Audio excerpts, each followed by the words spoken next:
صداقت بزرگوں نے یہ لکھا ہے کہ صداقت ہمیشہ نافع ہوتی ہے، یہ کبھی جو ہے نقصان نہیں پہنچاتی ہے۔ ایک بات کا قصہ سنا دوں، صحابہ کرام تو خیر بہت اونچی ہے، یہی لکھا بزرگوں نے کہ صداقت ہمیشہ اس کا نتیجہ اچھا ہوتا ہے، کبھی سچائی کا نتیجہ برا نہیں ہوتا۔ ایک چور تھا، ایک بزرگ کے ساتھ ملاقات ہوئی، انہوں نے اسے یہ وصیت فرمائی کہ جھوٹ نہ بولنا۔ اس نے وعدہ کر دیا کہ جھوٹ نہیں بولنا، اور ایک یہ وعدہ کیا کہ بھائی غریب غربا کے یہاں چوری نہ کرنا، بس چوری کرنا تو بادشاہی کے یہاں کرنا۔ یہ بھی اس نے وعدہ کر لیا۔ ایک دن وہ چوری کرنے کے لیے گیا، لیکن وہ سچائی کو اپنی لیے ہوئے تھا، سچائی پر جمع ہوا تھا، بادشاہی کے یہاں گیا چوری کرنے کے۔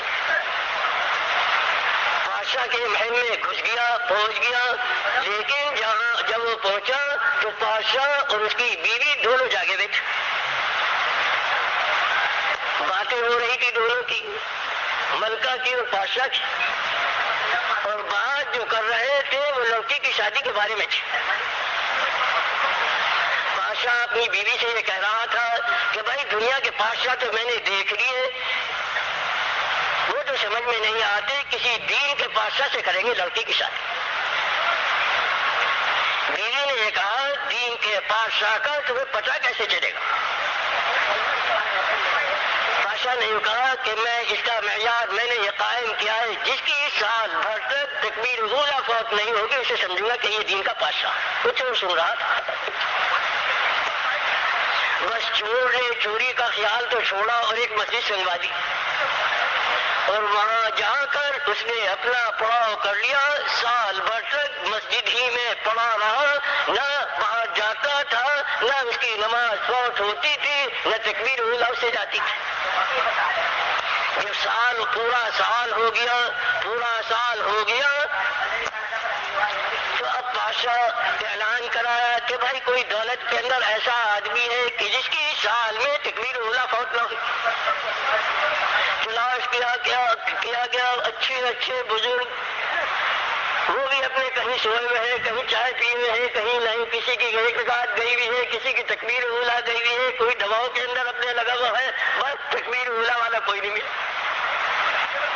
معلوم ہوا کہ فلاں مسجد میں ایک بزرگ ہیں، ان کی تکبیر اولیٰ فوت نہیں۔ یہ تحقیق ہو گیا۔ اب بادشاہ ماں خدم کے پہنچے زیارت کے لیے،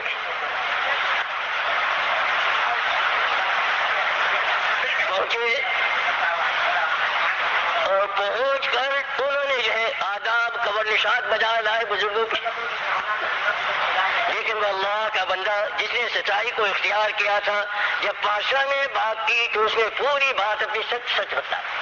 لیکن میں جو ہے نہ کوئی بزرگ ہوں نہ وہ ہوں، میری بات یہ ہے کہ میں نے ایک آدمی سے وعدہ کیا تھا، سچ بولوں گا، جھوٹ بولنے کا نہیں۔ اس سچائی میں یہ بات تھی کہ بادشاہ کے سوا کسی کے یہاں چوری نہیں کروں گا۔ میں تمہارے یہاں چوری کرنے گیا تھا، تم دونوں باتیں کر رہے تھے، وہ بات سنی، میں تو صرف اس کے لیے یہاں آیا تھا، لیکن اب تو مجھے تمہاری لڑکی کی بھی ضرورت نہیں، بس اب تو اپنے مسجد کے ہو گئے تو یعنی بادشاہ خوشامد کرتا ہے، لڑکی پیش کرتا ہے، لیکن وہ اللہ کا بندہ وہ یوں کہتا ہے کہ جس ایک عمل کی بنا پر بادشاہ جو ہے وہ سلام کرتا ہے، جب اس عمل کے اندر پوری زندگی گزرے گی تو پھر خدا کا کیا کچھ دے۔ اور ہر عمل کی یہی بات ہے، ہر ایمانی عمل کی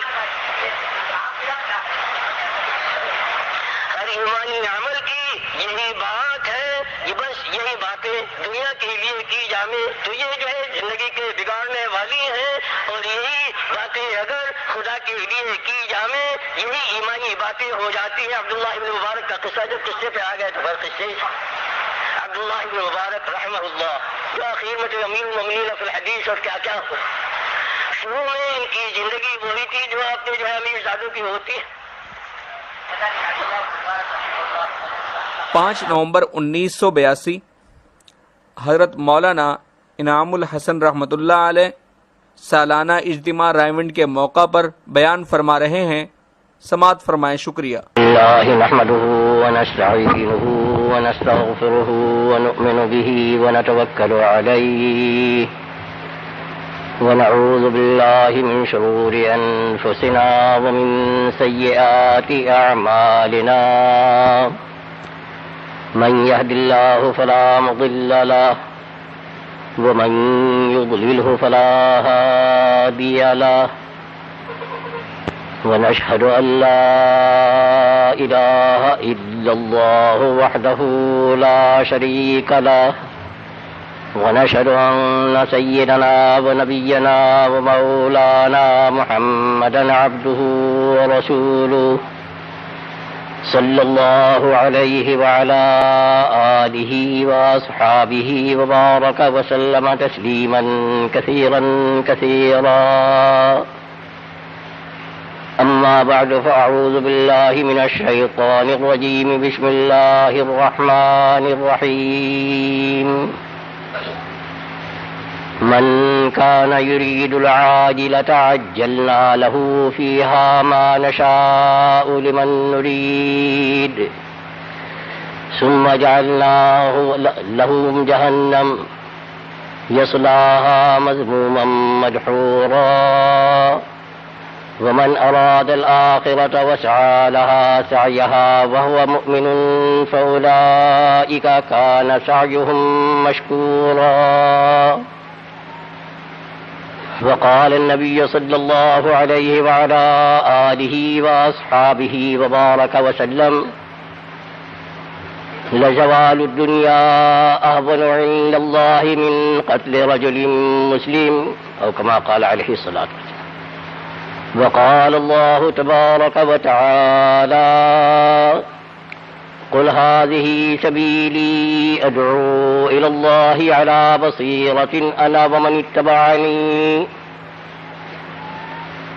میرے عزیزوں اور دوستوں اور بزرگوں، اللہ جل شانہ عم نوالہ نے اس کائنات کے اندر، اس عالم کے اندر پیدائش کی ایک ترتیب بنائی ہے، اور وہ ترتیب ایسا نہیں کہ خدا پاک کو دنیا بنانی تھی، اس کو آباد کرنے کے لیے انسانوں کو بھیجنا تھا اور انسان آنے تھے تو ان کے لیے نبیوں کی بھی ضرورت پیش آئی.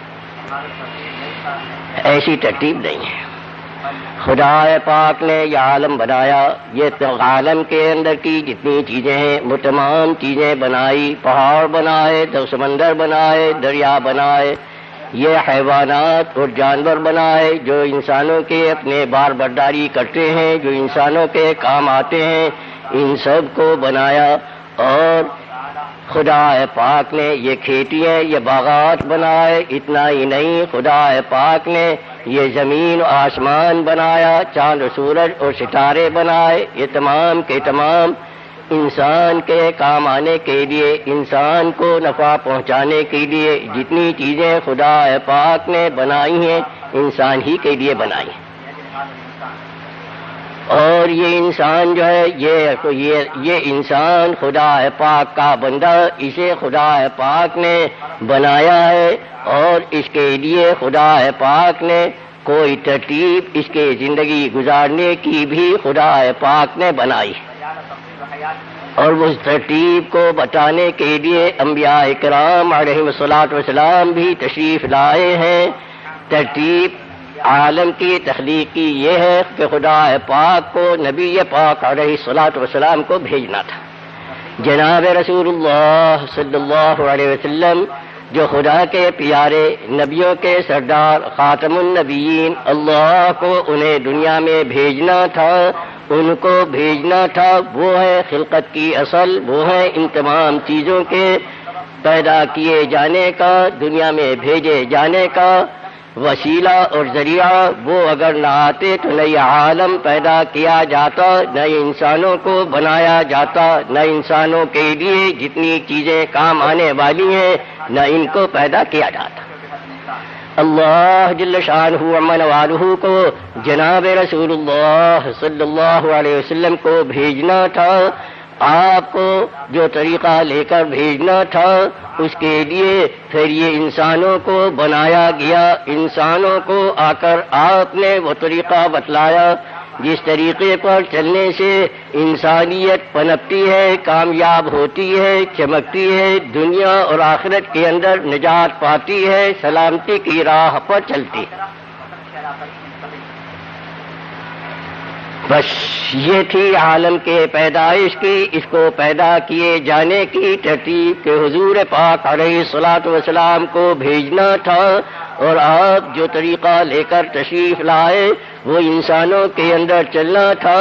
انسانوں کو اس طریقے کے چلنے کے لیے پیدا کیا۔ جب انسان کو پیدا کیا جانا تھا تو اس کے لیے یہ عالم کی تمام چیزیں پیدا کی گئی ہیں۔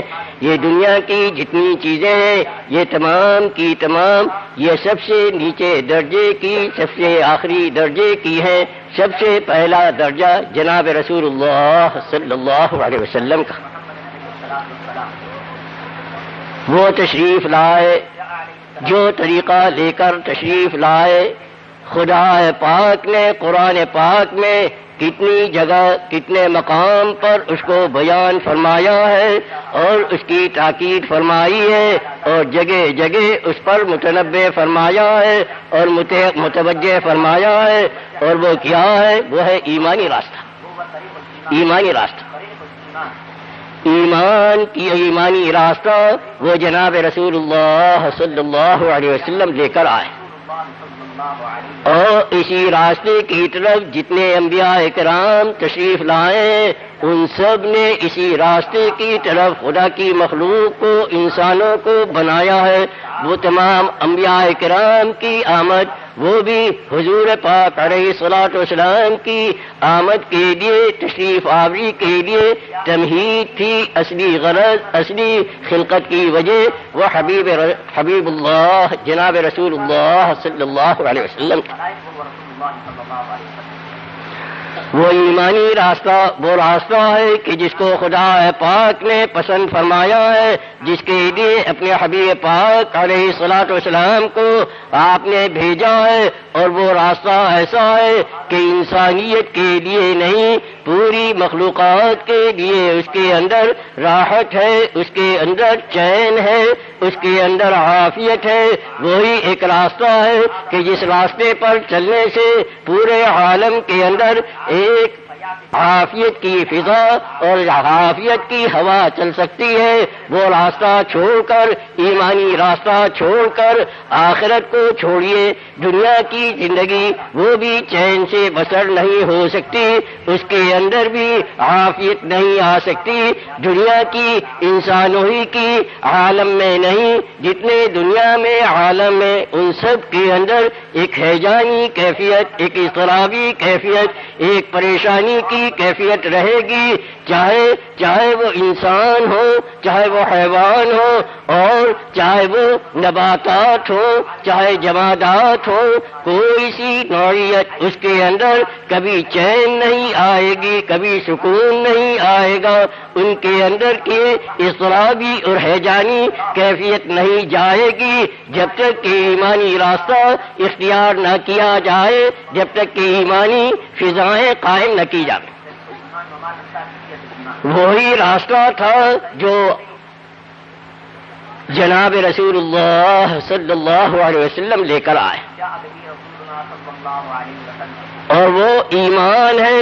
دنیا کے اندر بھی زندگی کی عافیت اسی کے اندر رکھی ہے، اور آخرت کے اندر تو بغیر ایمانی زندگی کے کوئی پوچھ ہی نہیں ہے، وہاں پر کوئی قیمت ہی نہیں ہے۔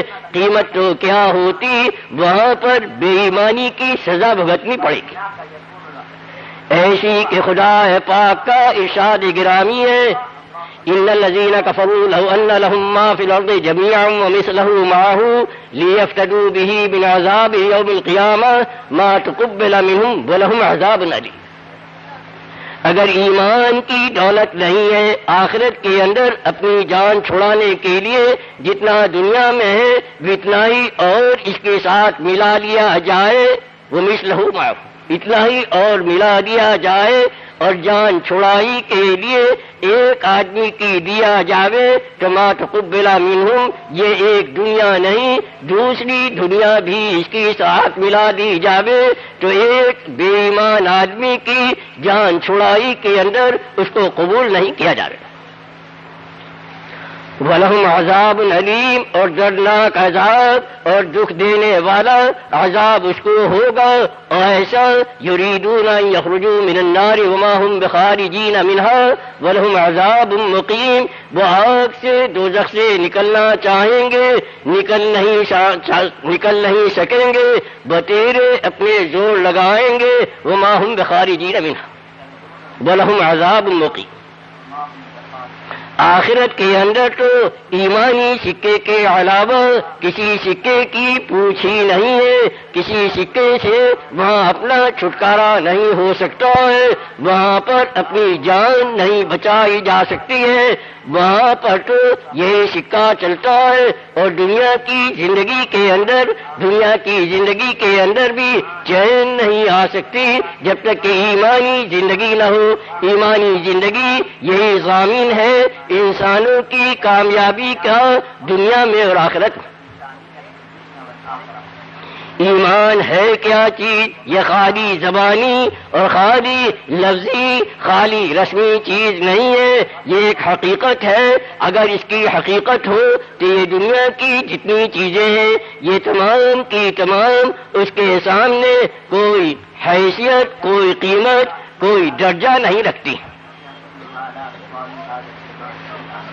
میرے عزیز اور دوستوں اور بزرگوں، ایمان کیا ہے؟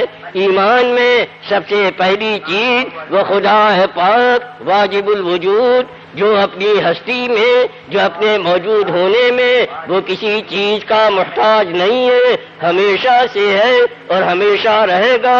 اس کو جاننا ہے، اس کو پہچاننا ہے اور اس کو ماننا ہے۔ پہلی چیز تو یہی ہے ایمان کے اندر، خدا ہے پاک کا جاننا، اس کا پہچاننا، اس کو ماننا، ایمان کی پہلی چیز یہی ہے۔ اسی واسطے وما خلقت الجن والانس الا لیعبدون، یہ آیت ہے، لیعبدون کی جمہور مفسرین یہ تفسیر کرتے ہیں الا لیعرفون، کہ انسانوں کو، جنات کو میں نے صرف اس واسطے پیدا کیا ہے تاکہ وہ مجھ کو پہچانے، خدا کی معرفت حاصل ہو۔ یہی وجہ خلقت خدا پاک نے بیان فرمائی ہے کہ جنات ہو چاہے انسان ہو، میں اپنے پہچاننے کے لیے ان کو پیدا کیا ہے۔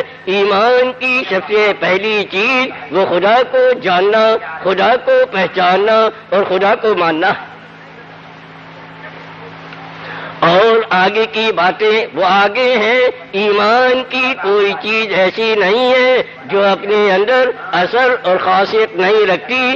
اگر یہی ایک چیز انسانوں کے دلوں کے اندر رچ جائے، جم جائے، اسی سے اس کی زندگی کا دھارا بدل جاتا ہے، اسی سے اس کی زندگی صحیح راستے پر پڑ جاتی ہے۔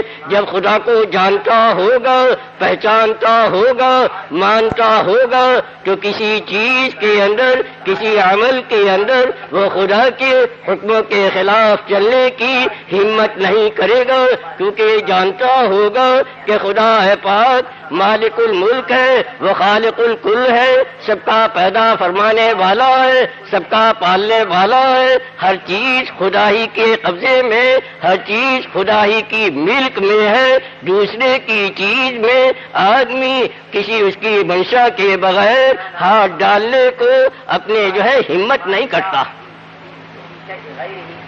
اگر یہ ایمان کی جو بنیادی چیز ہے یہی ہمارے دلوں میں اتر جائے، یہی ہمارے جی میں گڑ جائے تو انسان کی زندگی صحیح رخ پر پڑ جائے گی، پوری زندگی صحیح راستے پر چلنے والی ہو جائے گی، زندگی صحیح راستے پر گزرنے والی ہو جائے گی تو سارے مخلوقات کے اندر ایک راحت کی فضا قائم ہو۔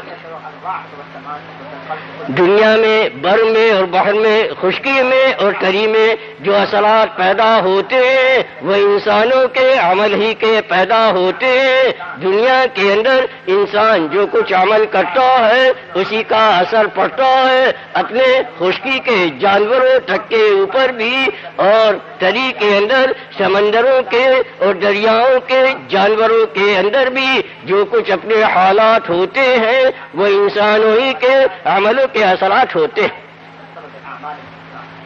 یہی وجہ ہے کہ سمندر کے اندر کی مچھلیاں اور جنگل کے اندر کی چینٹیاں خیر کو سکھانے والے کے لیے دعائیں کرتی ہیں, کیونکہ خیر اگر وجود میں آئے گی تو اس کا اثر جنگل اور بیابان میں بھی پہنچے گا اور اس کا اثر سمندر اور دریا کے اندر بھی پہنچے گا.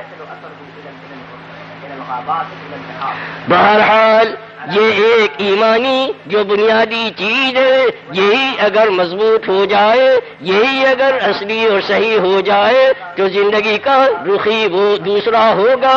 یہ نہیں ہوگا جو آج پورے عالم کے اندر رخ بنا ہوا ہے زندگی کا. آج پورے عالم میں کسی کونے میں چلے جائیے, مشرق میں یا مغرب میں, جنوب میں یا شمال میں, کہیں پر یہ انسانیت جس کو اضطراب سے راحت نہیں ہے.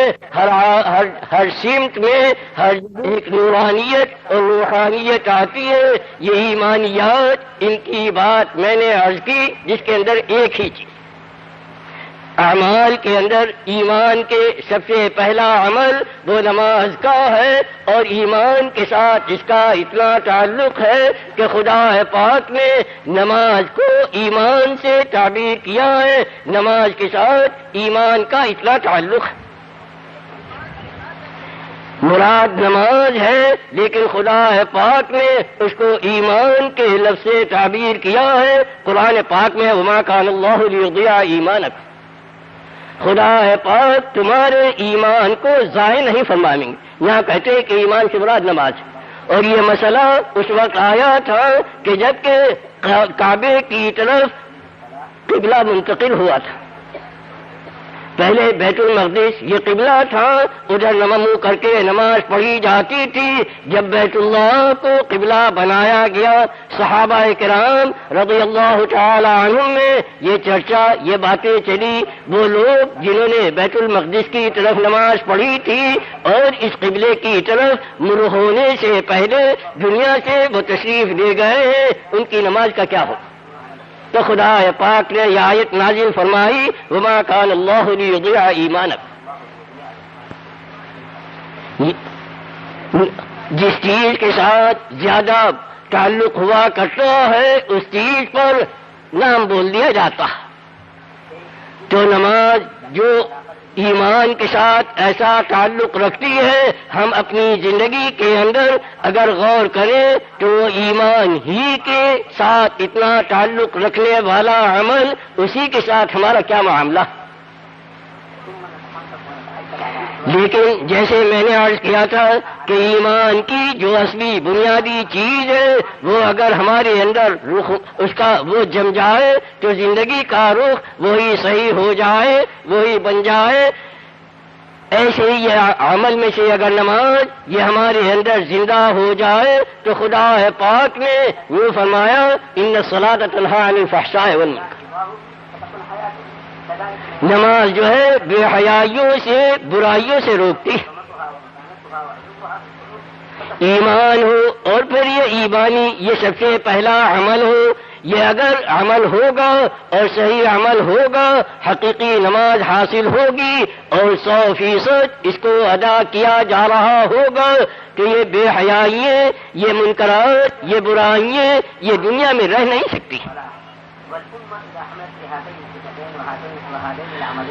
ہر عمل کے اندر اللہ نے یہ کچھ خاصیتیں رکھی ہیں. جب وہ عمل کیا جائے گا, زکوٰۃ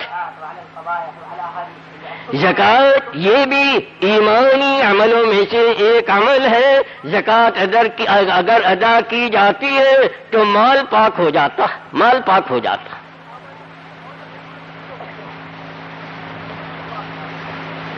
مال پاک ہو جاتا ہے، اور پاک مال اگر کھانے والا، اس کا دل بھی پاک ہوگا، اس کا خیال بھی پاک ہوگا. جس کا دل اور خیال پاک ہوگا اس کے اعمال بھی پاک ہوں. کیوں کہ اگر گندا مال ہوگا، گندا لقمہ ہوگا، اس سے دل کبھی پاک نہیں ہو سکتا، کبھی صاف نہیں ہو سکتا. دل اگر گندا ہوگا تو پھر خیالات بھی گندے ہوں گے، اور خیالات گندے ہوں گے تو پھر اعمال وہ بھی گندے ہوں. ایسے ہی روزہ ہے. روزہ اس کو ایک عمل ہے، یہ ارکان ہے اس زندگی کے جو خدا پاک نے ہمارے لیے تجویز فرمائی ہے، اور جناب رسول اللہ صلی اللہ علیہ وسلم نے کہا.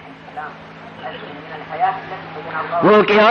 وہ جب روزہ رکھے گا تو روزے کی صفت کیا ہے؟ تقویٰ اس سے حاصل ہوتا ہے. لعلکم تتقون، کتب علیکم الصیام کما کتب علی الذین من قبلکم لعلکم تتقون. تقویٰ کیا؟ تقویٰ یہ کہ آدمی اب اس کی حیوانی صفت وہ اس کے قابو میں ہو، اور انسانی صفت اس کی چمک رہی ہو، وہ جاگ رہی ہو. روزے کی غرض یہی ہے کہ انسان کے اندر جو حیوانی مادہ ہے وہ قابو میں رہے، وہ بے لگام نہ ہو جائے. تقویٰ جب ہوگا تو پھر آدمی ہر چیز کے اندر قدم پھونک کر رکھے گا. واقعات تو سنانے کا میں نے ارادہ نہیں کیا تھا، لیکن میں ایک واقعہ سناتا ہوں. تقوی کا واقعات تو پہلے نمبروں کے چھوڑ دیے تھے میں نے، لیکن اس کا ایک سناتا ہوں. عجیب بات، ایک بزرگ تھے، وہ چلے جا رہے تھے. اللہ نے تقوی کی دولت انہیں دے رکھی تھی. گھوڑے پر تشریف لے جا رہے تھے، ان کے پاس سے کوئی چیز گری تو آپ نے تھوڑی دور جا کر احساس ہوا کہ وہ چیز گر گئی. وہاں گھوڑے کو باندھا اور باندھ کر واپس تشریف لائے، اور تشریف لا کر اس چیز کو اٹھا کر جہاں گھوڑا باندھا تھا وہاں تک پیدل گئے، اور وہاں جا کر اس پر سوار ہوئے. سے طے کیا تھا، یہ اپنے جانے کے سفر کا کیا تھا. یہ بات طے نہیں ہوئی تھی کہ راستے میں اگر مجھے واپس لوٹنا پڑا تو اس مسافت کا بھی کرایہ دینا ہے. یہ کیا؟ جب اس کے اندر تقوی کی صفت ہوگی وہ ہر چیز کے اندر دیکھے گا کہ خدا پاک نے مجھے اس کے اندر کس طریقے سے چلنے کو فرمایا ہے. 100 قدم بھی انہوں نے اس گھوڑے پر، اس سواری پر جس کا اپنے کرائے لینے والے سے معاملہ نہیں ہوا تھا، اس پر بھی انہیں جانا پسند نہیں فرمایا، کیونکہ تقوی کے خلاف تھا. ایسے ہی حج، نماز، روزہ، زکوٰۃ، حج ہے. حج کے بارے میں کیا؟ گناہ تو معاف ہوتے ہی ہیں. یوں فرمایا جناب رسول اللہ صلی اللہ علیہ وسلم نے، ما امعر حاج قط، حاجی جو ہے کبھی فقیر نہیں ہوتا. یعنی آج میں یہ کر رہا تھا کہ وہ ایمانی زندگی جو جناب رسول اللہ صلی اللہ علیہ وسلم لے کر آئے، وہ دنیا کے اندر کی زندگی کو بھی پاکیزہ بناتی ہے، اور یہاں کی زندگی کو بھی صاف ستھرا بناتی ہے. اور آخرت کے اندر تو ایمان کے علاوہ کسی اور سکے کی پوچھ ہی نہیں. یہ تو ظاہری اعمال ہے. لیکن ایمان ایک ایسی زندگی ہے جس کے ظاہری اعمال ہیں، ایسی اس کے اندر کی صفات ہے، باطنی چیزیں. یہ صداقت ہے، یہ جو ہے امانت ہے، وفاداری ہے، ایفاء وعد ہے، سچائی ہے، اور جو ہے یہ صفات ہے. توکل ہے، تفویض ہے، اللہ کے حوالے کرنا ہے، خدا کی طرف سے جو کچھ پیش آوے اس پر راضی رہنا ہے. یہ تمام چیزیں ایمانی صفات ہیں. خدا نے ہم کو وہ راستہ دیا تھا جس کے اعمال اس کے اندر بھی خدا نے اثرات رکھے، اور وہ صفات جن صفات سے یہ آدمی فرشتوں سے ملائک سے بھی ترقی کر جاتا. حلم ہے یعنی برداشت کر لے جانا، دوسرے کی سہ لے جانا. حضور پاک علیہ الصلوۃ والسلام آپ کی زندگی کو دیکھا جاوے تو سراسر تحمل ہے، سراسر برداشت ہی برداشت ہے.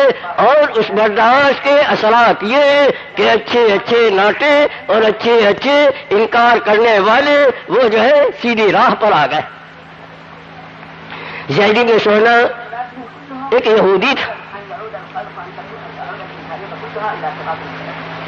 وہ آیا حضور پاک علیہ الصلوۃ والسلام سے کوئی معاملہ ہوا، پیسے چاہیے تھے کسی کو دینے کے، آپ کے پاس تھے نہیں. اس نے کہا جی یہ میں پیسے دیتا ہوں، تم جو ہے فلاں وقت میں اتنی کھجوریں دے دینا اس کے بدلے میں. معاملہ تھا، وہ معاملہ تو میں چھوڑتا ہوں اور فلاں وقت میں دے دینا. آپ نے وہ پیسے دے کے اس آدمی کو دے دیے. جو وعدے کے دن تھے 2 یا 3 دن پہلے اسے آئے اور آ کے کہنے لگے آپ نے جو وعدہ کیا تھا آپ اسے پورا نہیں کرتے. یہ بنو عبد المطلب ہے ہی ایسے ٹال مٹول کرنے والے اور بہت سخت سست کا.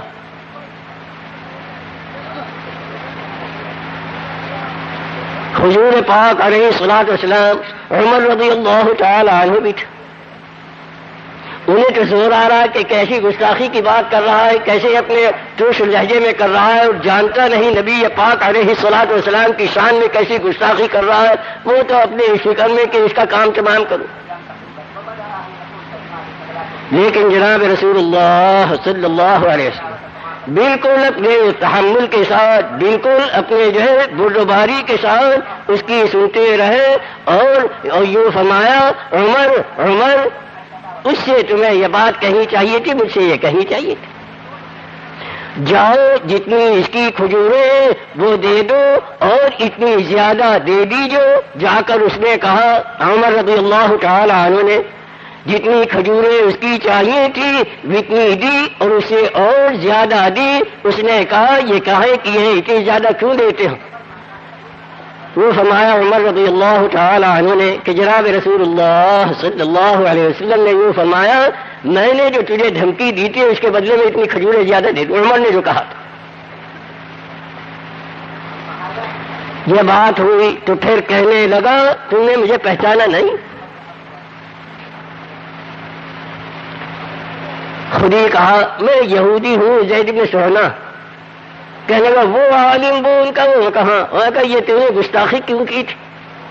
ایسے الفاظ تو اپنے جو ہے یہودی آدمی عالم آدمی اور تو نبی پاک علیہ الصلوۃ والسلام کے ساتھ اس طریقے سے پیش آیا، یہ کیا بات؟ لیکن ایمان زبانی اور لفظی چیز نہیں ہے، اس کی حقیقت ہے، اس کا دل کے اندر کوئی یقین ہے، ظاہر کے اندر اعمال ہے اور آدمی کے اندر کی صفات ہے. یہ تینوں چیزیں جب پائی جائیں گی تو ایمانی زندگی وجود میں آئے گی. ایمانی زندگی جو وجود میں آئے گی تو یہ شیطانی زندگی یہ کافور ہوگی اور پھر ایمانی زندگی کی فضائیں قائم ہوں گی. اس کے اثرات اس کے برکات وہ ظاہر ہوں گے اس دنیا کی زندگی کے اندر.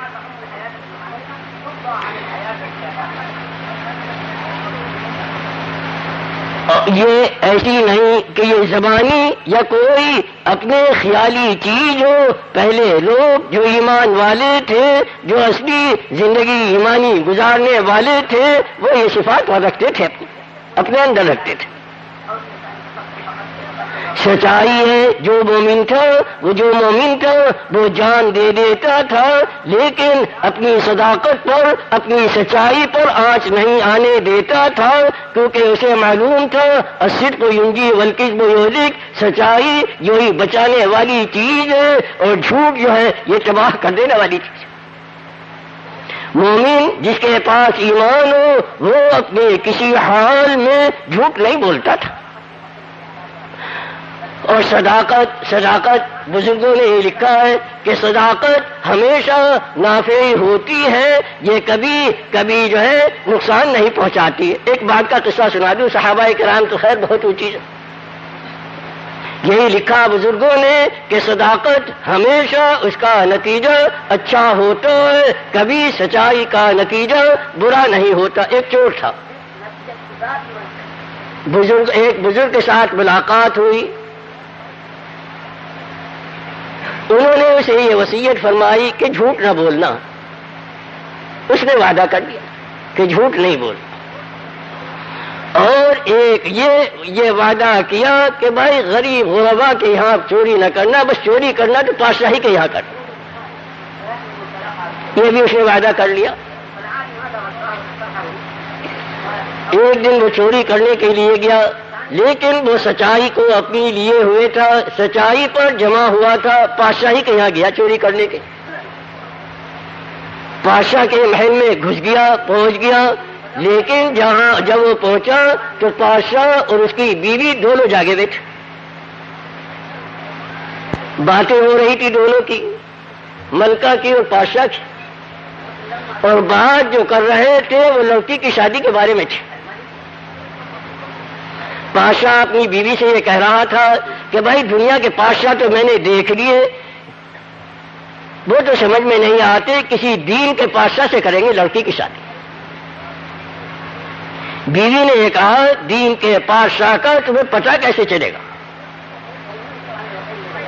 بادشاہ نے یہ کہا کہ میں اس کا معیار میں نے یہ قائم کیا ہے، جس کی سال بھر تک تکبیر اولیٰ فوت نہیں ہوگی اسے سمجھوں گا کہ یہ دین کا بادشاہ. وہ چور سن رہا تھا. بس چور نے چوری کا خیال تو چھوڑا اور ایک مسجد سنگوا دی، اور وہاں جا کر اس نے اپنا پڑاؤ کر لیا. سال بھر تک مسجد ہی میں پڑا رہا، نہ باہر جاتا تھا، نہ اس کی نماز فوت ہوتی تھی، نہ تکبیر اولیٰ اس سے جاتی تھی. جب پورا سال ہو گیا تو اب بادشاہ اعلان کرایا کہ بھائی کوئی دولت کے اندر ایسا آدمی ہے کہ جس کی سال میں تکبیر اولیٰ فوت نہ ہوئی. تلاش کیا گیا، اچھے بزرگ، وہ بھی اپنے کہیں سوئے ہوئے ہیں، کہیں چائے پیے ہوئے ہیں، کہیں نہیں، کسی کی ایک رکعت گئی ہوئی ہے، کسی کی تکبیر اولیٰ گئی ہوئی ہے، کوئی دواؤں کے اندر اپنے لگا ہوا ہے، بس تکبیر اولیٰ والا کوئی نہیں ملا. معلوم ہوا کہ فلاں مسجد میں ایک بزرگ ہیں، ان کی تکبیر اولیٰ فوت نہیں.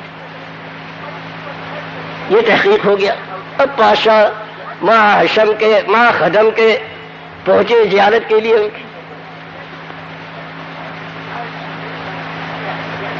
پہنچے اور پہنچ کر انہوں نے جو ہے آداب قبر نشاد بجا لائے بزرگوں کی. لیکن وہ اللہ کا بندہ جس نے سچائی کو اختیار کیا تھا، جب بادشاہ نے بات کی تو اس نے پوری بات اپنی سچ بتلا کہ جی میں جو ہے نہ کوئی بزرگ ہوں نہ وہ ہوں. میری بات یہ ہے کہ میں نے ایک آدمی سے وعدہ کیا تھا، سچ بولوں گا، جھوٹ بولنے کا نہیں.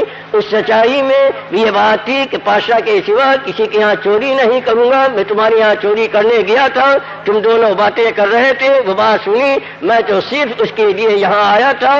لیکن اب تو مجھے تمہاری لڑکی کی بھی ضرورت نہیں، بس اب تو اپنے مسجد کے ہو گئے تو ہو. یعنی بادشاہ خوشامد کرتا ہے، لڑکی پیش کرتا ہے، لیکن وہ اللہ کا بندہ وہ یوں کہتا ہے کہ جس ایک عمل کی بنا پر بادشاہ جو ہے وہ سلام کرتا ہے، جب اس عمل کے اندر پوری زندگی گزرے گی تو پھر خدا کا کیا کچھ دے. اور ہر عمل کی یہی بات ہے، ہر ایمانی عمل کی یہ، ہر ایمانی عمل کی یہی بات ہے. یہ بس یہی باتیں دنیا کے لیے کی جائیں تو یہ جو ہے زندگی کے بگاڑنے والی ہیں، اور یہی باتیں اگر خدا کے لیے کی جائیں یہی ایمانی باتیں ہو جاتی ہیں. عبداللہ بن مبارک کا قصہ، جب قصے پہ آ گئے تو پھر قصے ہی. عبداللہ بن مبارک رحمہ اللہ جو آخر میں تو امیر المؤمنین فی الحدیث اور کیا کیا ہو. شروع میں ان کی زندگی وہی تھی جو اپنے جو ہے امیر زادوں کی ہوتی ہے. ہوتی ہے مالداروں کے لڑکے کی آزاد ہوتے ہیں اپنے کوئی کسی لڑکی کے ساتھ ان کی محبت. یہ کھڑے ہوئے تھے اور بات ہو رہی تھی. بات ہوئی تو اذان ہوئی اور اذان ہوئی تو انہیں یہ خیال ہوا کہ عشاء کی اذان. تھوڑی دیر میں دیکھا تو سپیدہ ظاہر ہوا، معلوم ہوا کہ یہ صبح کی اذان تھی، عشاء کی اذان نہیں. شروع رات سے اخیر رات تک، صبح صادق تک اس سے باتیں کرتے رہے، پوری رات کا پتہ نہیں چلا. صبح کی اذان کو یہ سمجھے کہ عشاء کی اذان ہے، لیکن اسی وقت کے اندر ایک آواز آئی کہ ایک فانیہ، ایک ختم ہونے والی، اس کے ساتھ تو اتنا تعلق کہ پوری رات کا احساس نہیں. جو خدا ہے پاک ہے، ان کے سامنے تمہاری تھوڑی دیر کے لیے بھی حل، بس یہاں سے زندگی پلٹی. میرے عزیزوں اور دوستوں، ایمانی زندگی عجیب زندگی ہے. اس ایمانی زندگی میں آدمی کو عمل کے اندر جو لذت آتی ہے، عمل کے اندر جو اس کو حلاوت آتی ہے، اسے خدا کے سامنے رونے میں جو مزہ آتا ہے، دنیا کی کوئی چیز میں مزہ نہیں آتا. اور یہ ایمان والا ہی کر سکتا ہے، بغیر ایمان والے کے بس کا روگ نہیں. ایثار ہے، ہمدردی ہے، سچائی ہے، غمخواری ہے، خدمت گزاری ہے، عہد و پیمان کا پورا کرنا ہے. جو صفات ایمانیہ ہے یہ ایمان والا ہی کر سکتا. بغیر ایمان کے یہ کسی کے بس کا روگ ہے نہیں، چاہے پادشاہی کیوں نہ ہو. پادشاہی کیوں نہ ہو، پادشاہ حکام وہ بھی جن کے اندر ایمان تھا، انہوں نے اپنی حکومت میں، انہوں نے اپنی پادشاہت میں اس ایمانی صفات پر جم کر دکھلایا ہے. کیا کیا قصے ہیں. سلمان رضی اللہ تعالیٰ عنہ، ابو ہریرہ رضی اللہ تعالیٰ عنہ، اور عمر بن خطاب اور عمر بن عبدالعزیز اور ابو بکر صدیق رضی اللہ تعالیٰ عنہ. یہ ایمان والا ہی کر سکتا. ابو ہریرہ رضی اللہ تعالی عنہ تشریف لا رہے، سر کے اوپر لکڑیوں کا گٹھا، راستے میں فرمانے لگے. امیر تھے اس وقت، مدینہ منورہ کے امیر بنے ہوئے تھے. لکڑیوں کا گٹھا سر پر، راستے سے کہنے لگے بھائی راستہ دے دو. اس آدمی نے یہ کہا راستہ تو بہت پڑا ہوا ہے، چلے جاؤ. کہنے لگے راستہ مجھے بھی دو اور میرے لکڑی کے گٹھے کو بھی دو. آدمی کے گزرنے کا تو ہے، یہ سر پر جو لکڑی کا گٹھا ہے اس کے واسطے بس امیر صاحب نہ خفا ہوئے کہ ہمیں اچھا ایسی بات کرتا ہے وہ کرتا ہے. آج کل تو سڑکیں خالی کرا لی جاتی ہے، ادھر کا چلنا بھی وہ ہو جاتا ہے، لیکن وہ ایماندار حاکم وہ کیا کہ وہ چلنے والا مسافر یوں کہتا ہے کہ راستہ بہت ہے، تو وہ امیر یوں کہتا ہے کہ خالی مجھے ہی نہیں میرے لکڑی کے گٹھے کے واسطے بھی چاہتا ہے راستہ. سلمان رضی اللہ تعالی عنہ وہ اپنے گورنر ایک علاقے کے وہ آ رہے تھے، وہ سیدھے سادے کپڑے پہنے ہوئے. ایک تاجر آ رہا تھا، اس نے راستے میں اس کے ساتھ بوجھ تھا. انہیں یوں سمجھ کر کہ یہ مزدور ہے، ان کے سر پر لاد دیا اور یہ انہوں نے اٹھا دیا. جب آبادی کے قریب پہنچے تو وہاں سے لوگ ملے، وہ کہا السلام علیکم ایھا الامیر، السلام علیکم ایھا الامیر. وہاں عمارت کے سلام ہونے لگے. اب اس آدمی کے بیچارے کے پیر تلے کی نکلی کہ یہ تو امیر صاحب ہیں جن کو میں نے مزدور سمجھ کر ان کے اوپر یہ بوجھ لاد رکھا ہے. وہ کہتا ہے اتار دو. وہ فرمایا میں نے اس کے اٹھانے میں ایک نیت کر لی ہے، اب تو تیرے گھر پہنچاؤں گا. اس کے اٹھانے میں یعنی اٹھانے میں انہوں نے اپنی سبکی، انہوں نے اپنی ذلت، اس میں انہوں نے اپنی توہین اور اس کو اپنی پوزیشن کے خلاف نہیں سمجھا. آج کل تو پوزیشن کے معاملہ آ جاتا کہ ہماری پوزیشن کو سمجھتے ہی نہیں. اٹھایا تو اس وقت اٹھانے میں انہوں نے کوئی نیت کی، یعنی کیا یہ ایمان ہی والا کر سکتا ہے کہ بھائی ثواب ملے گا، خدا راضی ہوگا، اس کے گھر تک پہنچا. وہ خوشامد کر رہا ہے کہ آپ اس سامان کو اتار دیجئے، لیکن وہ فرماتے ہیں کہ میں نے اس کے اٹھانے میں ایک نیت کر لی ہے تیرے گھر تک پہنچانے کی، اب تو تیرے گھر ہی پہنچا کر اتار. میرے عزیز اور دوستو، یہ ایمان والا ہی کر سکتا ہے، یہ ایمان والا ہی کر سکتا. اور یہ کیا سارے واقعات اسی کے بھرے ہوئے ہیں. اب بس حضرت ابو بکر رضی اللہ تعالی عنہ جب خلیفہ ہوئے، اور خلیفہ کس کے؟ اسی وجہ خلق عالم کے جناب رسول اللہ صلی اللہ علیہ وسلم خلیفہ ہوئے، محلے کی لڑکیاں یوں کہنے لگی کہ اب تو ماشاءاللہ خلیفہ ہو گئے، اب تو امت کی باغ ڈور ہاتھ میں آ گئی ہے، اب ہمارے دودھیارے جانوروں کے دودھ نہیں نکالیں گے، دودھ نکال لیتے کسی کی بکری کا، کسی کے اپنے جو ہے اونٹنی کا، کسی کا بس دودھ نکالتے تھے۔ کیوں؟ اس واسطے وہ جانتے تھے کہ یہ اعمال جو ہے یہی ہے خدا کے تک پہنچانے والے، یہی ہے ایمان میں قوت لانے والے، یہی ہے آخرت کے اندر چمکانے والے، یہی ہے دنیا کی زندگی کو سدھارنے والے۔ یہ خلافت و ضمانت یہ نہیں۔ ابو بکر رضی اللہ تعالی عنہ وہ ارشاد فرمایا کہ مجھے اپنے خدا سے یہ امید ہے کہ میرا یہ خلیفہ ہو جانا، میرا یہ امیر المومنین ہو جانا، یہ میرے اخلاق میں تغیر نہیں لاوے گا، یہ میری عادات کو نہیں بدلے گا۔ اور اتنا ہی نہیں، مدینے کے کنارے پر ایک بڑھیا رہتی تھی، وہاں جاتے تھے، اس بڑھیا کے گھر کی صفائی کرتے تھے، اس کی ضرورتوں کو، اس کی حاجتوں کو پورا کرتے تھے۔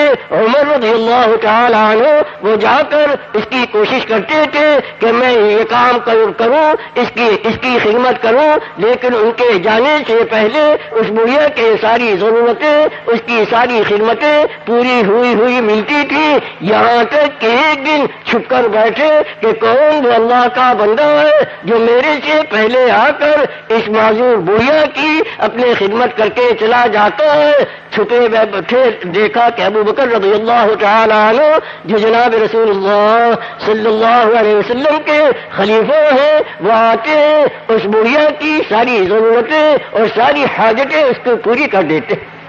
یہ ایمانی والا کر سکتا ہے، ورنہ آج تھوڑی سی کوئی دنیاوی حیثیت مل جائے تو وہ جو ہے جامے میں پھولا نہیں سماتا، اس کی ناک کا کوئی ٹھکانہ ہی نہیں ہوتا، وہ اپنی پوزیشن ہی کے پیچھے پڑا رہتا ہے۔ ہماری ساتھی پیش آیا کہ جا رہے تھے، راستے میں کوئی بات ہوئی گاڑی میں، وہ ڈرائیور جو تھا اس نے سپاہی کو یوں کہا کہ تیرا کام نہیں ہے، کہنے میں میری کوئی پوزیشن ہی نہیں ہے۔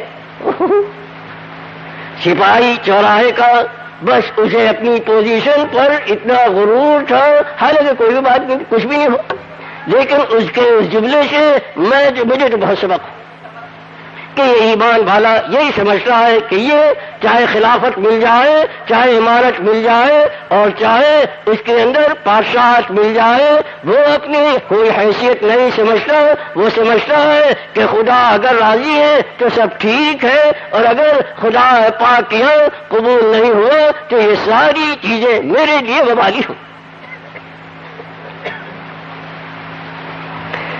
میرے عزیزوں اور دوستوں، عرض میں کر رہا کہ ایمان کی کچھ صفات ہیں، ایمان کے اعمال ہیں، ایمان کی حقیقت ہے، یہ اگر ہمارے اندر ہو تو ان کے اثرات دنیا کی زندگی کے اندر بھی پڑیں گے، دنیا کی زندگی وہ بھی عافیت کی، وہ بھی چین کی ہوگی، اور آخرت کے اندر بھی خدا پاک کامیاب فرمائیں گے، وہاں بھی خدا پاک سرفراز فرمائیں گے۔ لیکن میرے عزیزوں اور دوستوں، یہ خالی تمنا کی آرزو کی بات نہیں ہے، یہ راستہ چلنے سے، کرنے سے، محنت کرنے سے، یہ ایمانی صفات، یہ ایمانی اعمال، یہ ایمان کی قوت حاصل ہوتی ہے، اور یہ جو ہے خالی تمنا سے اور آرزو سے نہیں۔ ہمیں نبی پاک علیہ الصلوۃ والسلام نے اس کو بھی بتلایا، لیس الایمان بالتمنی ولا بالتحلی ولکن هو ما وقر فی القلب وصدقه العمل، او کما قال علیہ السلام، کہ ایمان جو ہے خالی تمنا کرنے سے، خالی آرزو کرنے سے، اور خالی اس کی صورت بنا لینے سے اس سے نہیں حاصل ہوتا، وہ تو دل کے اندر ایک یقین ہو، اور دل کے اندر کا جو یقین ہے عمل اس کی تصدیق کر رہا۔ یہ نہیں کہتے کہ میرے دل کا یقین تو یہ اعمال جو ہے اس یقین کے خلاف۔ دل کا جو یقین ہوتا ہے انسان کے عملی زندگی اسی کے مطابق ہوتی ہے۔ جیسے دیکھتے ہیں، آج دیکھتے پیسے پر یقین ہے تو ساری محنت اسی کے لیے، کسی کے دل کے اندر کھیتی کا یقین جمع ہوا ہے تو دن رات اسی کے چکر میں لگا. کسی کے دل کے اندر اپنے جو ہے دکان کا یقین جمع ہوا ہے تو ساری سوچ و فکر اور ساری محنت ساری کوشش اسی کے چکر میں رہے. کسی کے اندر دفتر کا یقین جمع ہوا ہے، بس اس کی ساری سوچ و فکر اور ساری کوشش اور محنت سب اسی کے لیے ہوتی. میرے عزیزوں اور دوستوں، اور وہ آوے گی کیسے؟ وہ آوے گی محنت کرنے سے. آدمی جس کی محنت کرتا ہے، جس کی کوشش کرتا ہے، وہی چیز اس کی زندگی میں آتی ہے، زندہ ہوتی ہے، وہی ظاہر ہوتی ہے. یہ ایمان کی حقیقت، ایمانی اعمال، یہ ایمانی صفات ہمارے اندر آئے کیسے؟ اس اندر میں آنے کے لیے حضور پاک علیہ الصلوۃ والسلام نے یہ دعوت کی محنت دی ہے کہ ایمان کی دعوت دو، اور اس دعوت دینے میں کیا کہ خود اس کی پابندی کرتے رہو، اور اس کرنے میں دعوت دینے میں جو کچھ پیش آوے اس کو برداشت کرتے رہو، اس کو سہتے رہو، اس کو خدا کے لیے برداشت کرتے رہو. تو بھائی یہ صفات ہے. خود عمل کر رہے ہو اور عمل کرنے میں جو کچھ پیش آوے وہ اپنے رضا ہے، تفویض ہے، صبر ہے، شکر ہے، تحمل ہے. یہ مقامات ہے صوفیاء کے حق. یہ مقامات جو ہے، یہ مقامات مقام شکر، مقام صبر، مقام تفویض، مقام رضا اور مقام توکل، یہ سارے مقامات ہیں. دعوت دیتے ہوئے ان کی محنت کرتے رہو، اور محنت کرنے میں جو کچھ پیش آوے اس پیش آنے میں کہیں صبر کرو، کہیں شکر کرو، کہیں خدا کے حوالے کرو، کہیں جو کچھ پیش آوے اس پر راضی رہو. بھائی یہ مقامات حاصل ہو. یہ سارا جو اپنے راستہ ہے احسان کا، سلوک کا، یہ کیا ہے؟ کچھ اعمال ظاہری ہے، کچھ باطنی ہے. ظاہری اور باطنی دونوں عملوں کو کر لو، اور کچھ منہیات ہے ظاہری اور باطنی، ان سے بچنا. بس یہ ہے. ظاہری اعمال کیا ہے؟ بھائی روزہ، نماز، عوامر خدا بندیاں. اور باطنی اعمال کیا ہے؟ یہی صبر، شکر، رضا، تفویض، توکل، یہ تقویٰ، یہ باطنی. اور شریعت کیا ہے کہ ظاہری اعمال کر رہے ہو اور ان باطنی صفات کو ان کو اپنا رہے ہو، یہ شریعت بالکل یہی ہے. اس کے سوا کچھ نہیں. کیونکہ مقام توکل حاصل ہے، مقام رضا حاصل ہے، مقام صبر حاصل ہے، مقام شکر. یہ صفات ہے، یہ صفات ایمانی صفات ہے. یہ جو ہے آدمی ظاہری اعمال ان کی پابندی کر رہا ہو اور دعوت کی کوشش میں جو کچھ پیش آ رہا ہو اس کو سہ رہا ہو، تو یہ جو ہے یہ ظاہر اور باطن دونوں لائن کے اعمال اس کو حاصل ہوتے ہیں. اور یہ جو ہے یہی راستہ ہے ایمان. اور کچھ باطنی جو منہیات ہے جن سے خدا نے منع فرمایا، وہ بھی کچھ ظاہری ہے، باطنی. ظاہری ہے کیا؟ چوری نہ کرو، شراب نہ پیو، اپنے زنا نہ کرو، بدکاری نہ کرو، اور یہ جھوٹ نہ بولو، دغا نہ کرو، کسی کا وہ نہ کہو، یہ ظاہر ہے. اور باطن کے کیا ہے کہ تکبر نہ ہو، کسی کو حقیر نہ سمجھا جا رہا ہو کسی کی، یہ جو ہے باطنی منہیات. یہ وہ شریعت طریقت ہے جسے بہت کچھ بنا رہا. بالکل یہی خلاصہ ہے. کچھ ظاہری عوامر ہے خدا کے، کچھ ظاہری اعمال ہے ان کو کر لو، اور کچھ باطنی عوامر ہے اعمال ہے ان کو کر لو. یہ دونوں کو کرنا یہی ایمانی لائن ہے. اور دونوں قسم کی منہیات سے بچنا یہ بھی ایمان میں داخل.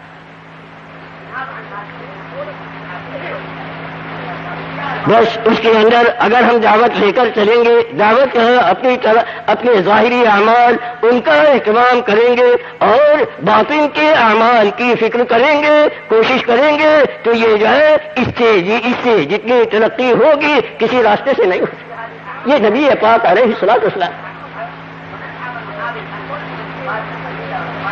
میرے عزیزوں اور دوستوں، بس یہی اپنے کہتے ہیں دعوت کیا ہے کہ بھائی جب اللہ کے راستے میں نکل کر ظاہری جتنے اعمال ہیں ان کو کرنا ہے، اور باطنی جتنے اعمال ہیں ان کو اپنانے کی کوشش کرنا ہے. صبر بھی کرنا ہے، شکر بھی کرنا ہے، اپنے خدا کے حوالے کرنے کو سیکھنا ہے، توکل کو اس کو سیکھنا ہے. اور جو ہے یہ جو چیزیں جن سے خدا پاک نے منع فرمایا ہے ان سے بچنا ہے، چاہے ظاہر کی ہو چاہے باطن کی. اور ان کے جامع راستہ یہ دعوت والا راستہ، جامع راستہ دعوت والا راستہ۔ اسی واسطے ہمارے حضرت نور اللہ عمر قدومی فرمایا کرتے تھے کہ بزرگ بننا آسان ہے، مومن بننا مشکل، مومن بننا مشکل۔ میرے عزیز اور دوستوں، بس اتنی سی ہے ہماری بات، خدا کرے کہ ہماری سمجھ میں آ جائے کہ ہم جو ہے اس دعوت کے راستے سے ہم اپنے ظاہری اعمال میں، ہم اپنے باطنی اعمال میں صحیح چلنے والے بن جائیں اور اپنے آپ کو خدا کے منع کی ہوئی راستوں سے، چاہے باطنی ظاہری ہو چاہے باطنی، اس سے بچنے والے بن جائیں۔ نہ کسی سے حسد ہو، نہ کسی کی غیبت ہو، نہ کسی کی تحقیر ہو، نہ اپنے اندر بڑائی اور کبریائی ہو۔ یہ وہ جو ہے منہیات باطنیہ، اس کے لیے خدا کرے کہ ہماری سمجھ میں آوے اور ہم دعوت کو لے کر اٹھے اور اٹھنے والے ان دونوں لائنوں کی اپنے اندر کو فکر کرے اور اس فکر سے خدا پاک ایمانی زندگی کو زندہ فرماوے۔ ایمانی زندگی کو زندہ فرماوے گا تو یہ پوری مخلوق کے ساتھ ہمدردی ہوگی اور پوری انسانیت کے ساتھ انتہائی خیر خواہی ہوگی، اور اگر ایمانی راستہ نہیں چلے گا تو یہ پوری مخلوق جو ہے یہ ایک دن برباد ہو کر رہے۔ یہ دنیا کی جتنی چیزیں انسان کے لیے خدا نے پیدا فرمائی تھی، جب انسانیت ختم ہو جاوے گی، ایمانی بول بھی زبان پر نہیں رہے گا تو خدا پاک ان ساری کائنات کی بکھری ہوئی چیزوں کو، ان سب کو تباہ و برباد فرما دیں گے۔ حدیث پاک میں آتا ہے قیامت جو ہے شرار الناس پر قائم، شرار الناس، بدترین آدمی جو ہو، اور بدترین آدمی کون؟ جو ایمانی زندگی سے خالی ہو۔ میرے عزیزوں، آج پوری انسانیت کے ساتھ خیر خواہی، اور انسانیت کے ساتھ نہیں پوری مخلوقات کے ساتھ کی خیر خواہی یہ ہے کہ اس دعوت والے کام میں ہر فرد کو لگنے کی دعوت دی جاوے، اس نیت کے ساتھ کہ ہم جو ہے ظاہری اور باطنی دونوں قسم کے عملوں کے اندر پختہ اور دونوں چیزوں سے بچ کر چلنے والے بن جائیں۔ دیکھو، اگر انسان جو ہے ان چیزوں کے اوپر عامل ہو، نماز کا پابند، روزے کا پابند، زکوٰۃ دینے والا، خدا کا ذکر کرنے والا، خدا کا دھیان جمانے والا، اور جو ہے خدائی احکامات پر چلنے والا، اور اپنے جو ہے اس کے اندر صبر کی کیفیت ہو، شکر کی کیفیت ہو، اس کے اندر جو کچھ پیش آوے اس کے خدا کے حوالے کرنے کی صفت اس کے اندر ہو، اور اس کے اندر بردباری تحمل ہو، دوسروں کی بےعنوانیوں کو برداشت کر رہا ہو۔ یہ جو ہے اگر یہ باتیں ہو تو یہ آپس کے اندر یہ جو عداوت، دشمنی، دلوں کا پٹلو کوئی بھی چیز ہے۔ تحمل، حضرت عاصم رضی اللہ تعالی عنہ امام القراء جو کہلائے جاتے، سبق پڑھا رہے تھے اپنے شاگردوں کو۔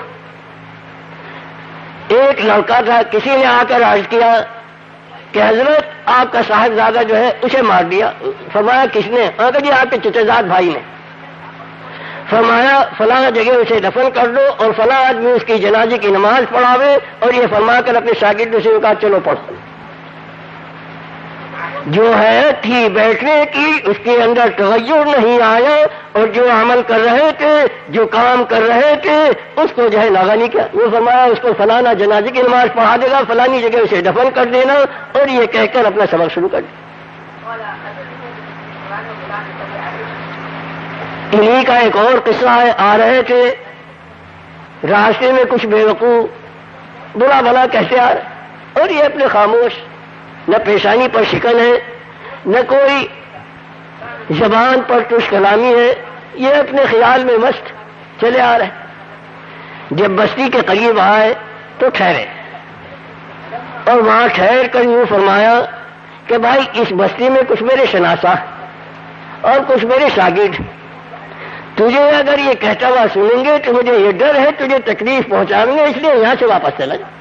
یہ نہیں کہ اچھا یہاں سے خبر ہوگی اب تک رہتا رہا تھا، اب پتہ چلے گا، نہیں، اس وقت بھی اس کی تکلیف کا ان کو احساس ہوا کہ ایسا نہ ہو کہ خدا نخواستہ کوئی میرے بارے میں اس کا جملہ سن کر لوگ اس کے ساتھ جو ہے بدتمیزی سے نہ پیش آئے۔ اس واسطے اس کی ہمدردی میں، اس کی خیر خواہی میں وہ فرمایا جہاں سے واپس چلا جائے یہاں میرے کچھ شناسہ ہے، میرے کچھ شاگرد.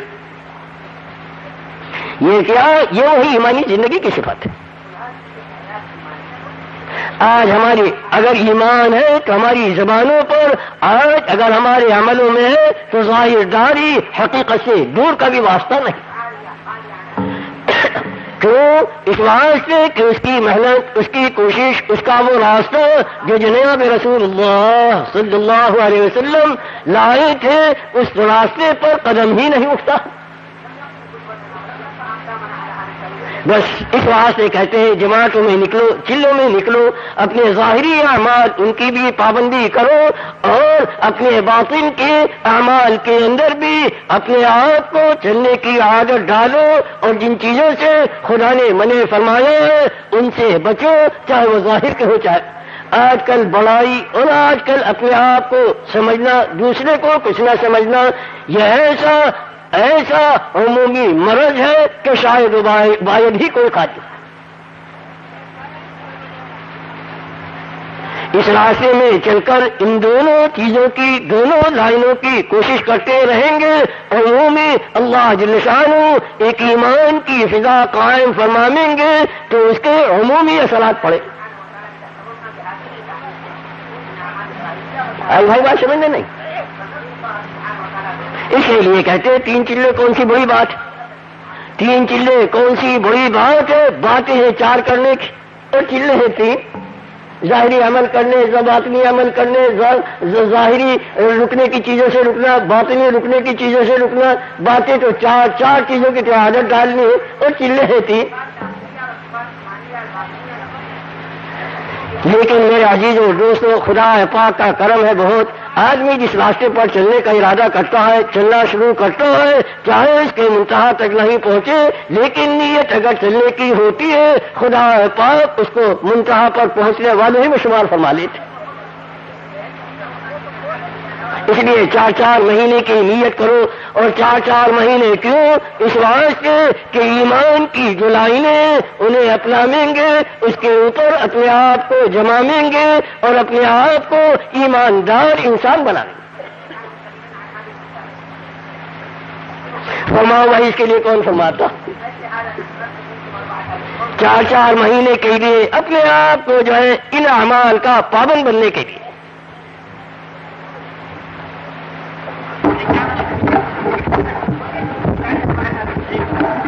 ہاں بھائی فرمائے بھائی، پہلے کس کا نام لکھا جائے؟ معراج الدین صاحب کہاں کے؟ گلگت کے. اللہ تعالیٰ قبول فرمائے پوری زندگی ماشاء اللہ. اصغر صاحب کہاں کے ہیں؟ زکریا مسجد ماشاء اللہ. 4 مہینے اللہ قبول فرمائے. اور فرمائے بھائی.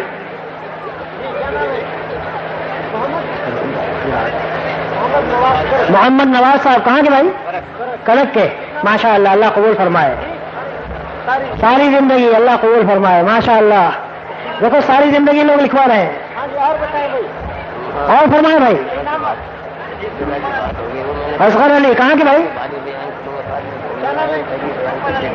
اکبر علی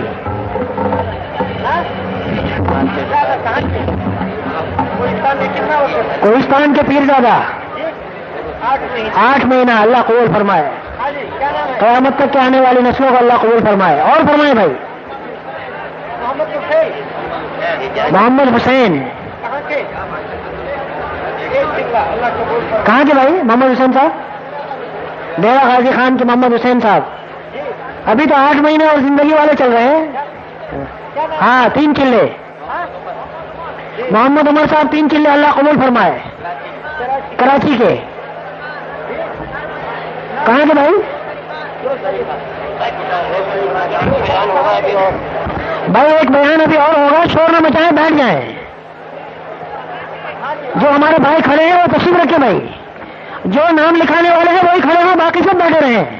ابھی انشاءاللہ بیان ہو رہا ہے. حلقہ نمبر 3 سواد دیر باجور بنیر مناکن 3 سے 9 1 سے 20 جماعت. ہاں بھائی دیکھو افراد تو ماشاءاللہ نام لکھا ہی رہے ہیں. یہ حلقہ نمبر 2 کا پرچہ آیا ہے. باجوڑ ملا کن وغیرہ کا 3 چلے کے 9 احباب اور 1 چلے کی 20 جماعتیں پوری اور 8 ماہ پیدل 1 جماعت پوری. ماشاءاللہ اللہ قبول فرمائے. حضرت جی فرماتے ہیں کہ بھائی اور علاقے والے بھی ایسے ٹھوک بتا دیں.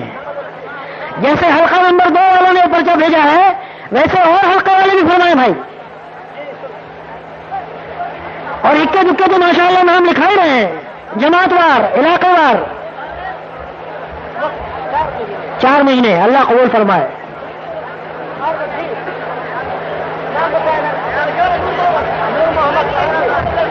نور محمد صاحب لاڑکانہ اللہ قبول فرمائے.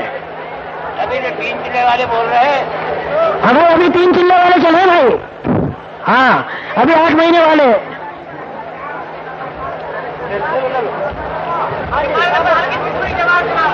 ہیں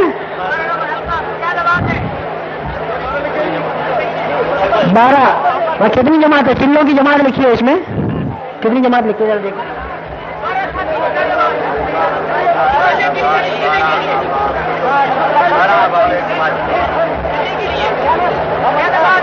حلقہ نمبر 12 سے بھائی 12 احباب چلوں کے لیے اللہ قبول فرمائے. بھائی آپ حضرات کھڑے کیسے ہوگا بھائی؟ سب بیٹھ جائیں. مدینہ منورہ کے مولانا بھی بیان فرمائیں گے انشاءاللہ. ہاں تشریف رکھے بھائی بیٹھ جائیں.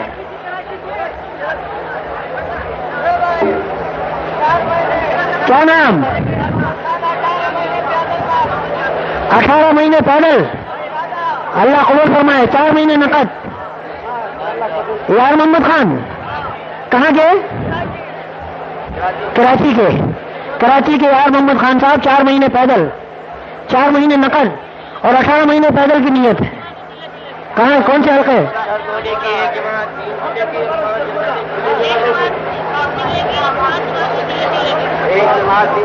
ایک جماعت 3 چلے کی اور 5 جماعتیں چلے کی. حلقہ نمبر 12. حلقہ نمبر 12 سے بھائی 1 جماعت 3 چلے کی اور 5 جماعت 1 چلے کی. بھائی یہ تو بہت کم ہے. یہ 4 مہینے. محمد شفیق صاحب فیصلہ آباد 4 مہینے اللہ قبول فرمائے. فرماؤ.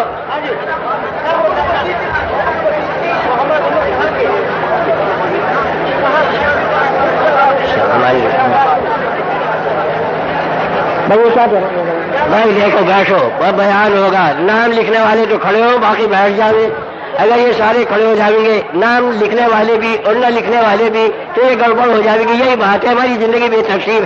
ایمانی زندگی کیا ہو تکلیف یاد آ. ہاں بھائی جو نام لکھانے والے ہیں وہ کھڑے ہوں اور جو نام لکھانے والے نہیں وہ کم سے کم بیٹھے رہیں بھائی. اگر آپ بیٹھے رہیں گے تو نام آتے رہیں گے بھائی.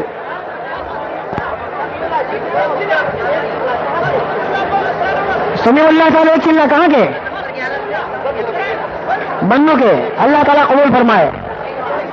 جو لوگ کھڑے ہو گئے اللہ ان کو بیٹھنے کی توفیق دے. بھائی تسلیم رکھے بھائی بیٹھ جائیں. بھائی جن کے بعد جو آدمی کھڑے ہیں ذرا ان کو بٹھا دے بھائی.